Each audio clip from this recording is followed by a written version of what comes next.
Hello student, my name is Vikram. Welcomes you to strive for progress. आज के हमारे topics हैं बहुभुज, पॉलीगन, सम बहुभुज, रेगुलर पॉलीगन और उनके बेस्ड कुछ फॉर्मूले ट्रिक्स। तो सबसे पहले तो आपको ये पता होना चाहिए कि बहुभुज होता है क्या। तो समतल में तीन या तीन से अधिक रेखाखंडों से बनी बंद आकृति ही बहुभुज कहलाती है। तो यहां पे आपको बहुभुज कौन सा देखने को मिलेगा, जैसे कि त्रिभुज है। तो त्रिभुज में आपको पता है तीन रेखाखंड है, उसमें त्रिभुज में आपको तीन रेखाखंड मिलेंगे और इन तीनों को अगर हम ऐसे मिला दें तो एक बंद आकृति बनती है जिसको बोला जाता है पॉलीगन या बहुभुज। ऐसे अगर हमारे पास चार रेखाखंड हो तो चार रेखाखंडों से आपसे क्या बन जाएगा, एक चतुर्भुज बन जाएगा। ऐसे आप पांच रेखाखंडों से पंचभुज बना सकते हो, छह रेखाखंडों से बंद आकृति षटभुज कहलाती है। यहां पे आपको नोटिस करने वाली बात यह है कि मैंने तीन या तीन से अधिक क्यों बोला, दो रेखाखंड क्यों नहीं ले सकते। मुझे बताओ, दो रेखाखंडों को लेकर आप कोई बंद आकृति बना सकते हो क्या? कोई भी नहीं बनेगी। अगर हमारे पास कोई भी दो रेखाखंड हैं, इनसे आप कौन सी बंद आकृति बना सकते हो? कोई भी बंद आकृति यहां पे नहीं बन सकती। तो यहां पे दो रेखाखंडों से कोई भी बहुभुज नहीं बनने वाला। तो यहां पे आपको कंसेप्ट क्लियर हो गया होगा कि बहुभुज में क्या होता है, तीन या तीन से अधिक रेखाखंडों से बनी बंद आकृति ही बहुभुज कहलाती है। फर्स्ट टॉपिक हमारा हो गया। दूसरा हमारा है सम बहुभुज या रेगुलर पॉलीगन। सम का मतलब होता है समान। तो ऐसा बहुभुज जिसकी सभी जो साइड्स हैं वो इक्वल हों और सभी जो अंत्य कोण हैं वो भी आपस में इक्वल हों, तो उसको बोला जाता है सम बहुभुज। तो इसके एग्जाम्पल क्या हो सकते हैं? अगर आप तीन भुजाओं वाला कोई सम बहुभुज देखना चाहो तो कौन सा बहुभुज देखोगे आप देखोगे यहां पे समबाहु त्रिभुज। आपको पता है समबाहु त्रिभुज में क्या होता है, समबाहु त्रिभुज में तीनों साइड्स जो हैं वो इक्वल होती हैं और तीनों जो अंत्य कोण होते हैं वो भी इक्वल होते हैं। और कितने के इक्वल होते हैं? 60 डिग्री के इक्वल। हर अंत्य कोण की वैल्यू कितनी होती है? 60 डिग्री। और तीनों साइड जो हैं वो भी इक्वल होती हैं समबाहु त्रिभुज।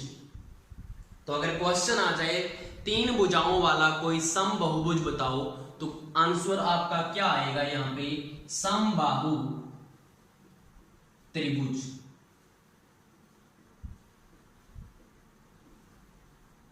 इसके बाद अगर आपसे ये क्वेश्चन पूछा जाए कि चार भुजाओं वाला कोई सम बहुभुज बताओ, तो आपके माइंड में अभी आ गया होगा कि इस चार भुजाओं वाला सम बहुभुज कौन सा होगा? वर्ग।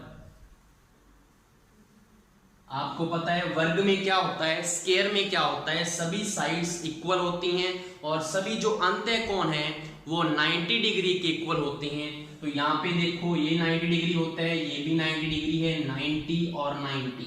तो सभी जो अंत्य कोण हैं वो 90 डिग्री के इक्वल होंगे और साइड जो है वो भी आपस में क्या होती हैं? चारों इक्वल होती हैं। तो चार भुजाओं वाला सम बहुभुज कौन सा होगा? वर्ग होगा। तो ये आपको टॉपिक क्लियर हो गया होगा कि सम बहुभुज रेगुलर पॉलीगन क्या चीज है। क्लियर है आपको? नेक्स्ट हमारा टॉपिक है, इसमें n भुजाओं वाले बहुभुज में विकर्णों की संख्या। अगर कोई क्वेश्चन आ जाए कि आपको 5 भुजाएं दे दी जाएं बहुभुज की और उसमें आपसे पूछा जाए कि विकर्णों की संख्या क्या होगी, या 10 भुजाओं वाले बहुभुज में विकर्णों की संख्या क्या होगी, तो आपके पास अगर छोटा है 3 भुजाओं वाला या 4 भुजाओं वाला, उसमें तो देख के आप बता सकते हो, लेकिन बड़ी 10-20 भुजाओं वाले में कैसे बताओगे? तो उसके डायरेक्ट फॉर्मूले हैं वो आपको नोट करने हैं। यहाँ पे फॉर्मूला इसका बनेगा n × n-3/2। ये आपका फॉर्मूला है। अगर आपके पास n भुजाओं वाला बहुभुज हो और विकर्णों की संख्या पूछी हो तो डायरेक्ट फॉर्मूला यूज करना है n इंटू एन माइनस 3/2।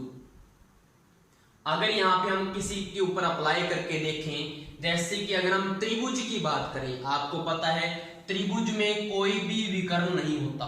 मुझे बताओ कोई विकर्ण बनता है? विकर्ण होता क्या है? विकर्ण होता है कि अगर एक शीर्ष से हम उसके सम्मुख दूसरे शीर्ष के ऊपर एक रेखा खींच दें तो उसको विकर्ण बोलते हैं। तो मुझे बताओ इस शीर्ष से कोई रेखा खींची जा सकती है? यहाँ पे तो कोई शीर्ष नहीं है, इससे भी नहीं खींची जा सकती, इससे भी नहीं खींची जा सकती, तो यहाँ पे विकर्ण हमारा 0 होगा। अब इस फॉर्मूले को यहाँ पे अप्लाई करके देखते हैं। n की वैल्यू कितनी है हमारी? भुजाएं कितनी है? 3, तो n की वैल्यू यहाँ पे है 3, तो यहाँ पे अप्लाई करेंगे तो 3 इंटू n माइनस 3 मतलब 3 माइनस 3 कितना हो गया? 0/2, तो वैल्यू कितनी आई? 0 आई। ऐसी अगर हम किसमें फाइंड करें, अगर स्क्वायर की बात करें या रेक्टेंगल की बात करें, आपको पता है उसमें विकर्णों की संख्या कितनी होती है? मुझे बताओ आयत जो होता है या वर्ग जो होता है उसमें विकर्णों की संख्या आपको पता होगी, उसमें विकर्ण होते हैं 2। आपने सभी ने देखा होगा, तो ये आपको समझ में आएगा। ये आपको फॉर्मूला इसलिए मैं बता रहा हूं, तो आपको पता है एक विकर्ण ये होगा, एक विकर्ण ये होता है रेक्टेंगल में। अब यहाँ पे अप्लाई करके देखो, मुझे बताओ n की वैल्यू इसके लिए कितनी होगी? 4, n 4 है, साइडें 4 है इसकी, तो यहाँ पे पुट करो फॉर्मूले में 4 इंटू 4 माइनस 3 कितना होता है? 1/2। अब 2 दूना कितने होते हैं? 4, और 2 1s are 2, तो यहाँ से 2 आंसर आया या नहीं आया? यहाँ से आ गया। ऐसे ही आप किसी का भी निकाल सकते हो, 10 भुजाएं, 20 भुजाएं। मैं आपको एक क्वेश्चन और बता देता हूं कि अगर आपके पास यहाँ पे 20 भुजाओं वाला कोई बहुभुज है जिसमें विकर्णों की संख्या पूछी है, तो यहाँ पे सीधा अप्लाई कैसे करेंगे? n की वैल्यू 20 माइनस 3 कितना होता है? 17 होता है अपॉन 2, तो 2 10s are 20 होते हैं, तो यहाँ पे 170 उसके क्या होंगे? विकर्ण होंगे। अब मुझे बताओ अगर आपके पास 20 भुजाओं वाला कोई आ जाए तो 170 आप उसके ऊपर बना सकते हो क्या? नहीं बना सकते, तो यहाँ पे आपको डायरेक्ट फॉर्मूले में पुट करना होगा। तो ये आपका फर्स्ट फॉर्मूला था, मैंने आपको बता दिया। बाकी मैं सभी के फॉर्मूले लिखवा देता हूँ, उसके बाद हम इसके क्वेश्चन आंसर करेंगे बहुभुज के ऊपर कौन कौन से क्वेश्चंस आ सकते हैं। दूसरा हमारा है n भुजाओं वाले बहुभुज में सभी अंत कोणों का योग कितना होता है? n भुजाओं वाला बहुभुज है, उसमें अंत कोणों का योग पूछा है, तो उसका डायरेक्ट फॉर्मूला यहाँ पे होगा n-2 इंटू में 180 डिग्री। n-2 इंटू 180, इसका क्या होगा? फॉर्मूला होगा, सारे अंत कोणों का योग आपके पास आ जाएगा। जैसे कि त्रिभुज में कितने का होता है अंत कोणों का योग? 180 डिग्री, आपको पता है। यहाँ पे अगर अप्लाई करके देखें त्रिभुज के लिए, तो n साइड कितनी होंगी? 3 होंगी, तो 3 माइनस 2 इंटू 180, 3 माइनस 2 कितना होता है? 1 होता है। 1 इंटू 180 कितना आ गया? 180 डिग्री ही तो आ गया, तो सम कितना आएगा? 180। तो ये मैंने एक आपको बता दिया, ऐसे हम किसी का भी निकाल सकते हैं। नेक्स्ट हमारा है इसमें n भुजाओं वाले बहुभुज में सभी बाह्य कोणों का योग कितना होगा? तो ये सभी को पता भी होगा, नहीं तो मैं लिखवा देता हूं कि 360 डिग्री होता है बाह्य कोणों का योग। अगर कोई भी बहुभुज है उसमें बाह्य कोणों का योग पूछा है तो 360 डिग्री आएगा। नेक्स्ट है n भुजाओं वाले सम बहुभुज में प्रत्येक अंत्य कोण। यहां पे बात किसकी हो रही है? सम बहुभुज की, मतलब जिसकी साइडें भी इक्वल होंगी और एंगल्स भी सभी इक्वल होंगे अंत्य कोण। तो यहाँ पे हमारा फॉर्मूला क्या बन सकता है? आपको पता है कि टोटल अंत्य कोणों का योग कितना है? n-2 into 180 degree. ये क्या है? टोटल अंत्य कोणों का योग है, और सभी अंत्य कोण क्या होते हैं? इक्वल होते हैं किसके? सम बहुभुज के। तो हम क्या करें, अगर इसमें टोटल में अगर n का डिवाइड दे दें तो आपके पास एक अंत्य कोण आएगा या नहीं आएगा? आ जाएगा ना। तो यहीं से इसका फॉर्मूला बन जाएगा n-2 इंटू 180 डिग्री, तो है टोटल अंत्य कोण। अगर हम इसकी साइडों का टोटल जो साइडें हैं n भुजाओं का डिवाइड कर दें तो आपके पास एक अंत्य कोण आ जाएगा। ये इसका फॉर्मूला बन चुका है। नेक्स्ट है n भुजाओं वाले समबाहुभुज में प्रत्येक बाह्य कोण। अब एक बाह्य कोण निकालना है, टोटल 360 डिग्री है और ये समबाहुभुज है तो n का डिवाइड दे दो, तो यहाँ पे क्या आएगा 360 अपॉन n। इससे आपके पास क्या आ जाएगा, यहाँ पे एक बाह्य कोण की वैल्यू आ जाएगी। ये आपको सारे फॉर्मूले समझ में आ गए होंगे। इसके बेस्ड जो जो क्वेश्चन बनते हैं वो हम अभी करने वाले हैं। फर्स्ट हमारा क्वेश्चन है, एक सप्तभुज में सभी अंत्य कोणों का योग ज्ञात करें। हमने अभी पढ़ा था फॉर्मूला अंत्य कोणों का योग क्या होता है, n-2 इंटू में 180 डिग्री। यही पढ़ा था हमने, सभी अंत्य कोणों का योग का फॉर्मूला। अब आपको n की वैल्यू क्या दी होती है, साइड जो होती है, तो सप्तभुज है तो कितनी होंगी 7, 5 नहीं 7, तो यहाँ पे क्या होगा 7। तो 7-2 इंटू में 180 डिग्री, तो 7-2 कितने होते हैं 5 होते हैं, तो यहाँ पे 5 इंटू 180 कितना आ गया 18×5 90, तो यहाँ पे 900 डिग्री इसका क्या आ जाएगा आंसर आ जाएगा, सारे अंत्य कोणों का योग। दूसरा हमारा क्वेश्चन है, 10 भुजाओं वाले समबाहुभुज में प्रत्येक बाह्य कोण क्या होगा। भुजाएं कितनी है 10, प्रत्येक बाह्य कोण बोला है और वो है समबाहुभुज का। क्या फॉर्मूला था आपके पास 360/n था।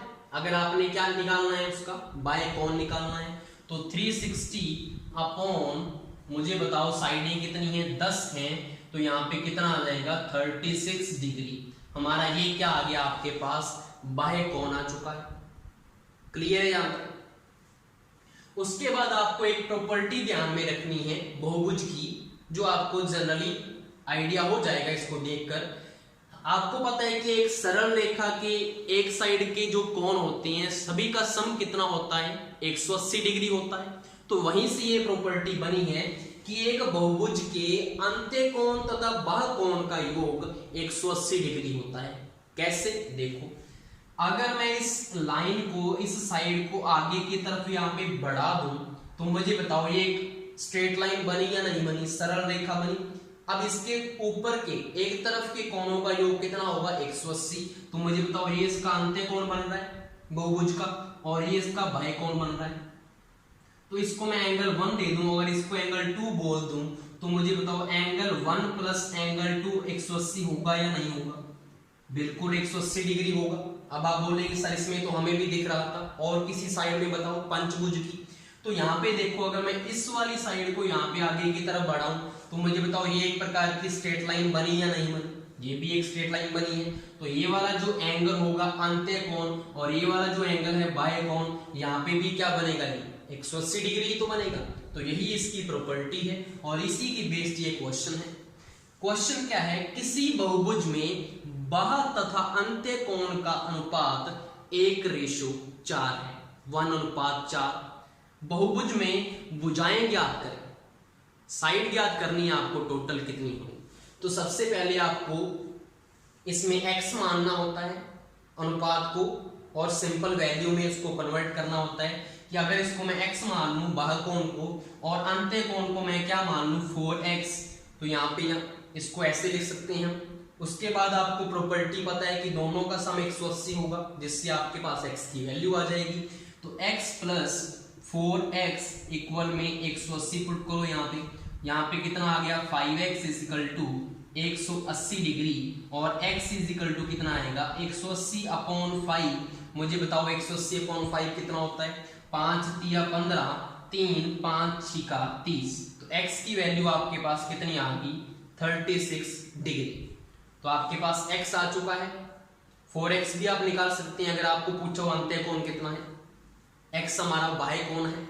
अब आपको भुजाएं पूछिए, मुझे बताओ भुजाएं कैसे पता लगेगी, हमने कोई फॉर्मूला तो देखा नहीं, लेकिन आपके सामने यहाँ पे फॉर्मूला पड़ा हुआ है। कहां पे पड़ा है, ये रहा। आपने क्या किया था कि जब आपने बाह्य कोण की वैल्यू निकाली थी तो क्या किया था 360 में आपने टोटल जो भुजाएं हैं उनका आपने डिवाइड किया था और आपके पास क्या आया था बाह्य कोण आया था। अब मुझे बताओ आपके पास क्या क्या है, 360 तो है ही, आपके पास बाह्य कोण है और आपने भुजाएं फाइंड करनी है। तो इसी फॉर्मूले को अगर मैं कन्वर्ट करूं तो यहाँ पे क्या लिख सकता हूं कि अगर मैं 360 में डिवाइड दे दूं बाह्य कोण का, तो मेरे पास क्या आ जाएगा, यहाँ पे भुजाएं आएंगी या नहीं आएंगी? तो यहाँ पे भुजाएं भी तो आ जाएंगी इसी फॉर्मूले से। इसको अगर कन्वर्ट कर दें तो यहाँ पे आपने क्या करना है, सिंपली 360 के अंदर डिवाइड किसका देना है, बाह्य कोण का। बाह्य कोण कौन सा है, x, तो 360 का मल्टीप्लाई डिवाइड कर देना है आपको। तो यहां से कितना आएगा, 10 आ जाएगा आपके पास। तो भुजाएं कितनी हो जाएंगी, 10 भुजाएं हो जाएंगी। यहां तक क्लियर है आपको? ऐसे आपके क्वेश्चन आएंगे बहुभुज के ऊपर। आपको प्रॉपर्टीज मैंने सारी बता दी। सिंपली आपको यहाँ पे कुछ क्या चेंज हो सकता है कि बाह्य कोण अंतः कोण का दुगुना है, तिगुना है, ऐसी चीजें आपको यहाँ पे चेंज हो सकती हैं। बाकी बिल्कुल बेसिक यही रहेगा। आई होप सो आपको ये समझ में आ गया होगा। Thank you.